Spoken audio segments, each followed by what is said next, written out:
अंतरिम सरकार को लेकर राष्ट्रपति भवन में फिर से बैठकों का दौर। सुशीला खारगे के नाम पर सहमति पर संसद विघटन में है राजनीतिक दल। देर रात राष्ट्रपति और प्रचंड के बीच में टेलीफोन पर बातचीत। पूर्व पीएम माधव नेपाल से भी राय मांगी गई। आवश्यकता के सिद्धांत पर सुशीला को अंतरिम सरकार प्रमुख बनाने पर दलों की सहमति है।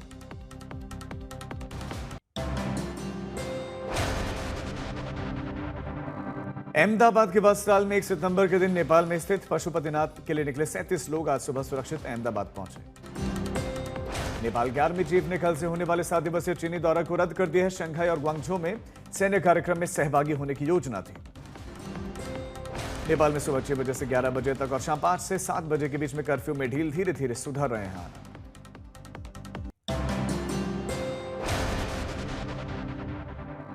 नेपाल के जेन जी नेता ओजस्वी ने कहा कि इस समय हमें एक अंतरिम सरकार की आवश्यकता, जिसके लिए हमने सुशीला कार्की का नाम प्रस्तावित किया है। ओजस्वी ने कहा कि हम सुशीला को चुनना चाहते हैं क्योंकि वो इस राष्ट्र के निर्माण में हमारी मदद करेंगे। दूसरा, वर्तमान संसद को भंग करना और देश की कानून व्यवस्था बनाए रखना है। नेपाली सेना के द्वारा 8 सॉकेट बम डिफ्यूज किए गए। अब तक कई जगहों से 97 हथियार भी बरामद। नेपाल में अशांति के बाद से पशुपतिनाथ मंदिर का मुख्य परिसर बंद किया गया। काठमांडू में भगवान शिव के मंदिर तक पहुंचने वाले रास्तों पर अब सेना तैनात। नेपाल के राष्ट्रपति रामचंद्र पौडेल ने लोगों से शांति बनाए रखने की अपील की है।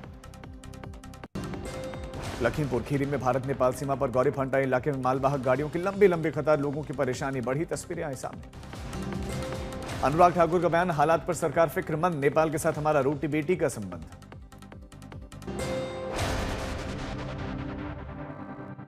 सीपी राधाकृष्णन राष्ट्रपति भवन में उपराष्ट्रपति पद की शपथ उन्होंने ली। 67 साल के राधाकृष्णन इससे पहले महाराष्ट्र के राज्यपाल थे।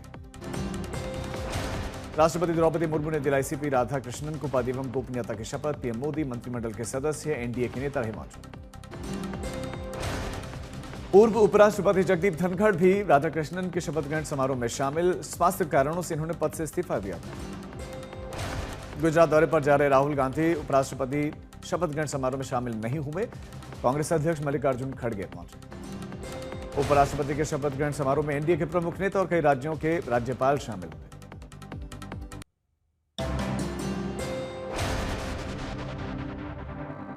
दिल्ली हाईकोर्ट में धमकी मिली है। परिसर खाली करवाने के बाद से जांच में फर्जी निकली धमकी। बॉम्बे हाईकोर्ट में भी बम की धमकी। बम निरोधक दस्ता पहुंचा, जांच जारी है। बॉम्बे हाईकोर्ट ने गड्ढों से मौत, घायलों पर नगर निगम, पीडब्ल्यूडी, एमएसआरडीसी को फटकार लगाई।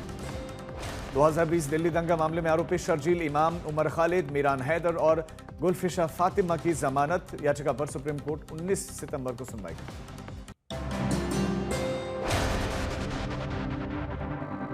गृहमंत्री अमित शाह शनिवार को 3 दिन तक चलने वाले पांडुलिपि धरोहर अंतर्राष्ट्रीय सम्मेलन की अध्यक्षता करेंगे। सम्मेलन ऐतिहासिक पांडुलिपियों के संरक्षण और महत्व पर केंद्रित है। इनसे के बाद शनिवार को पहली बार पीएम मोदी जाएंगे मणिपुर। कल देंगे 8500 करोड़ की सौगात। मणिपुर में पीएम मोदी की यात्रा से पहले इंफाल और चुराचांदपुर में सुरक्षा की गई कड़ी। कांगला फोर्ट और पीस ग्राउंड के आसपास केंद्रीय और राज्य बलों की तैनाती। छत्तीसगढ़ में 10 नक्सली ढेर। गृहमंत्री अमित शाह ने कहा कि 31 मार्च से पहले लाल आतंक का खात्मा तय। भ्रष्टाचार को लेकर झारखंड के पूर्व सीएम और ओडिशा के पूर्व राज्यपाल रघुबर दास ने हेमंत सोरेन सरकार पर बोला हमला। नेपाल जैसे हालात की दी चेतावनी। कहा कि युवा भड़के तो नहीं करेंगे 5 साल का इंतजार। भारत पाकिस्तान के मैच के खिलाफ सड़कों पर उतरेगी उद्धव ठाकरे की शिवसेना। संजय राउत ने किया सिंदूर रक्षा आंदोलन का ऐलान। कर्नाटक के सिमसीदर में आजादी जनगणना के मुद्दे पर उनकी प्रेस कॉन्फ्रेंस और कई अहम घोषणाएं।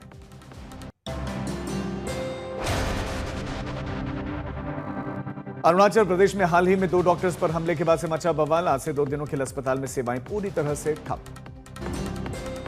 एचएएल अगले महीने भारतीय वायुसेना को सौंपेगी 2 तेजस मार्क 1A लड़ाकू विमान और इस महीने के अंत तक एक और इंजन की आपूर्ति की जाएगी जो दोनों ही विमानों को शक्ति देगी।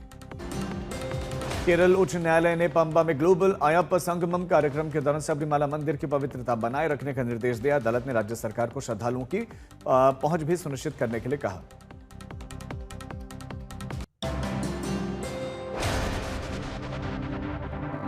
उत्तराखंड के पर्यटन मंत्री ने प्रदेश के बाहर से ट्रैवल व्यवसायियों को उत्तराखंड आने का न्योता दिया तो भड़क गए हैं हरिद्वार के व्यवसायी। पर्यटन मंत्री के खिलाफ विरोध जताया गया। जम्मू कश्मीर के डोडा में ठुकर मोहल्ला में कम तीव्रता का विस्फोट हुआ, कोई हताहत नहीं। छत्तीसगढ़ के गरियाबंद जिले में मनोज उर्फ मॉडर्न बालकृष्ण समेत 10 नक्सली ढेर सेना चला रही ऑपरेशन। केंद्र सरकार की तरफ से बिहार को रेल और सड़क में बड़ा तोहफा। बिहार बीजेपी प्रदेश अध्यक्ष दिलीप जायसवाल की पुष्टि, कहा बिहार में मोकामा से मुंगेर तक 6 लेन सड़क बनेगी। अनंतनाग में अचानक आई बाढ़ के चलते फसलों को बड़ा नुकसान, किसानों ने मुआवजे की मांग की। दिल्ली में बाढ़ का खतरा टला, खतरे के निशान से नीचे बह रही समय यमुना। परेशानी लेकिन कम नहीं, बीमारियों का खतरा बना हुआ है।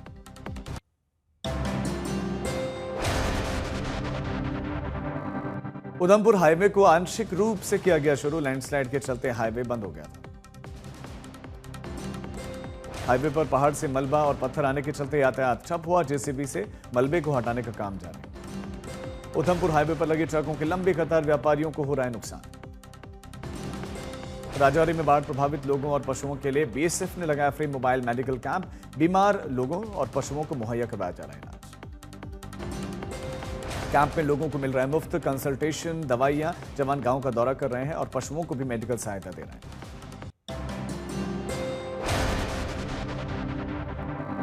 महाराष्ट्र के सोलापुर में बीती रात हुई मूसलाधार बारिश, जल भराव से हाईवे पर लंबा जाम लग गया।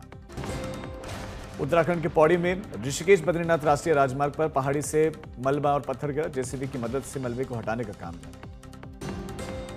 मुजफ्फरनगर में शराब ठेके पर काम करने वाले कर्मचारी की पिटाई, वीडियो वायरल होने के बाद कार्रवाई की मांग।